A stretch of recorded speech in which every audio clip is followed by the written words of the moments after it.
By thy words thou shalt be justified, and by thy words thou shalt be condemned.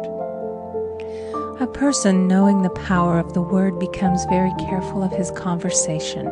He has only to watch the reaction of his words to know that they do not return void. Through his spoken word, man is continually making laws for himself.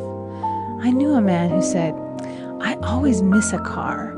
It invariably pulls out just as I arrive." His daughter said, "I always catch a car. It's sure to come just as I get there." This occurred for years. Each had made a separate law for himself, one of failure, one of success. This is the psychology of superstitions. The horseshoe or rabbit's foot contains no power, but man's spoken word and belief that it will bring him good luck creates expectancy in the subconscious mind and attracts a lucky situation. I find, however, this will not work when a man has advanced spiritually and knows a higher law. One cannot turn back, and one must put away graven images. For example, 2 men in my class had had great success in business for several months, when suddenly everything went to smash. We tried to analyze the situation, and I found, instead of making their affirmations and looking to God for success and prosperity, they had each bought a lucky monkey. And I said, "Oh, I see. You have been trusting in the lucky monkeys instead of God. Put away the lucky monkeys and call on the law of forgiveness, for man has power to forgive or neutralize his mistakes." They decided to throw the lucky monkeys down a coal hole, and all went well again. This does not mean, however, that one should throw away every lucky ornament or horseshoe about the house, but he must recognize that the power back of it is the one and only power, God, and that the object simply gives him a feeling of expectancy. I was with a friend one day who was in deep despair. In crossing the street, she picked up a horseshoe. Immediately, she was filled with joy and hope. She said God had sent her the horseshoe in order to keep up her courage. It was indeed, at that moment, about the only thing that could have registered in her consciousness. Her hope became faith, and she ultimately made a wonderful demonstration. I wish to make the point clear that the men previously mentioned they were depending on the monkeys alone, while this woman recognized the power back of the horseshoe. I know in my own case it took a long while to get out of a belief that a certain thing brought disappointment. If the thing happened, disappointment invariably followed. I found the only way I could make a change in the subconscious was by asserting, there are not 2 powers, there is only one power, God. Therefore, there are no disappointments, and this means a happy surprise. I noticed a change at once, and happy surprises commenced coming my way. I have a friend who said nothing could induce her to walk under a ladder. I said, if you are afraid, you are giving into a belief in 2 powers, good and evil, instead of one. As God is absolute, there can be no opposing power unless man makes the false of evil for himself. To show you believe in only one power, God, and that there is no power or reality in evil, walk under the next ladder you see. Soon after, she went to her bank. She wished to open her box in the safety deposit vault, and there stood a ladder on her pathway. It was impossible to reach the box without passing under the ladder. She quailed with fear and turned back.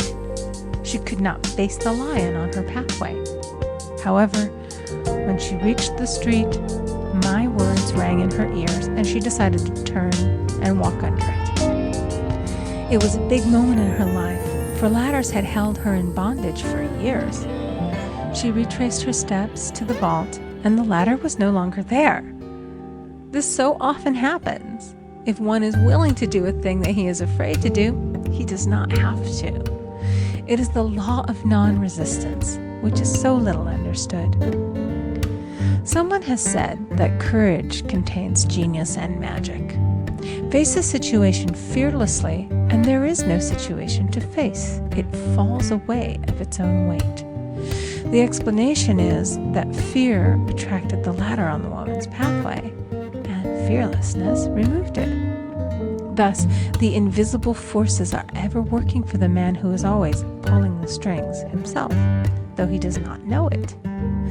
Owing to the vibratory power of words, whatever man voices, he begins to attract. People who continually speak of disease invariably attract it. After man knows the truth, he cannot be too careful of his words. For example, I have a friend who often says on the phone, "Do come to see me and have a fine old-fashioned chat." This old-fashioned chat means an hour of about 500 to 1,000 destructive words, the principal topics being loss, lack, failure, and sickness. I reply, "No, thank you. I've had enough old-fashioned chats in my life. They are too expensive, but I will be glad to have a new-fashioned chat and talk about what we want, not what we don't want." There is an old saying that man only dares to use his words for three purposes: to heal, bless, or prosper. What man says of others will be said of him, and what he wishes for another, he is wishing for himself. Curses like chickens come home to roost. If a man wishes someone bad luck, he is sure to attract bad luck himself.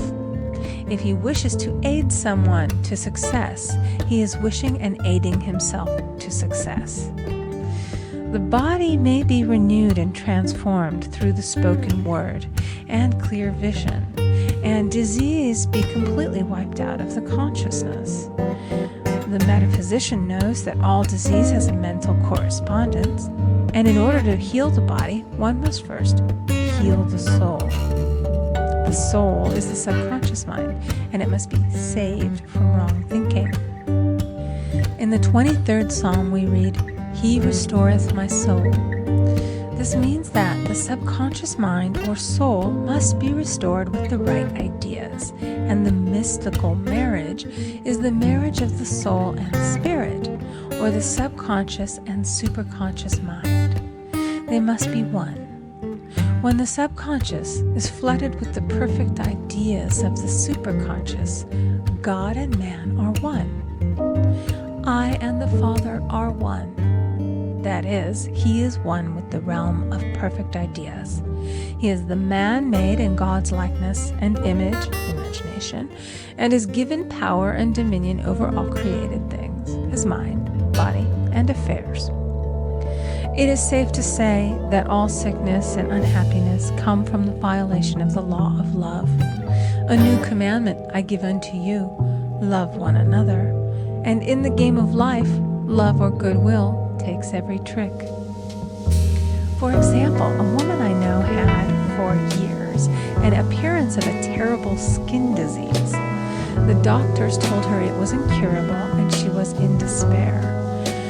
She was on the stage and she feared she would soon have to give up her profession, and she had no other means of support.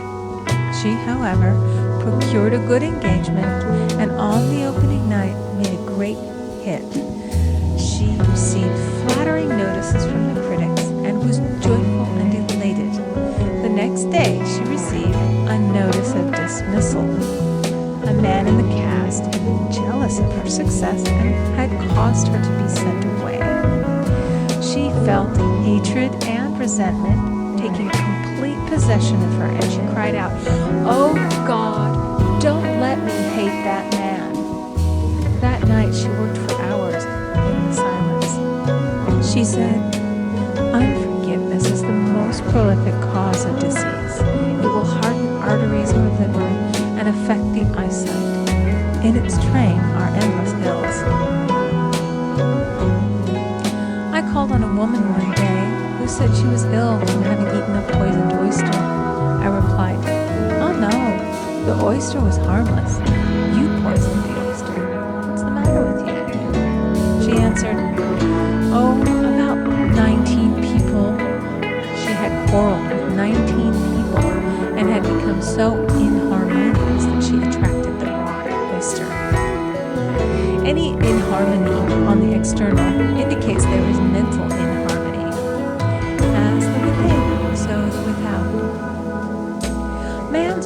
enemies are within himself, and a man's foes shall be they of his own household. Personality is one of the last enemies to be overcome, as this planet is taking its initiation in love. It was Christ's message, peace on earth, goodwill toward man.